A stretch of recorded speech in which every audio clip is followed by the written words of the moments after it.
அதனால் சென்னைக்கு வந்த உடனே சினிமாவில் சான்ஸ் கிடைச்சி சுற்றிடலாங்க.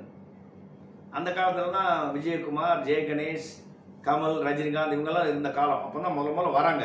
அவங்களோட நானும் போயிருக்கேன். எனக்கு அந்த நேரத்தில் ரெக்கமெண்ட் பண்ணி, அந்த காலத்துலாம் உங்களுக்கு ரெக்கமெண்டேஷன் உள்ளவங்களுக்கு தான் சான்ஸ் கிடைக்கும், எல்லோரும் கிடைக்காது. மெரிட்டில் ரொம்ப ரேரு. அதனால் எனக்கு கிடைக்கல.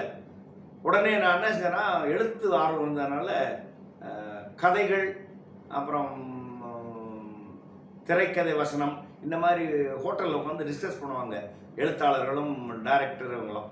அதில் என்னை கூப்பிட்டு போய் பண்ணுவாங்க. அந்த காலத்தில் தஞ்சைவாணன் ஒரு நண்பர் இருந்தார், குடும்ப நண்பர்.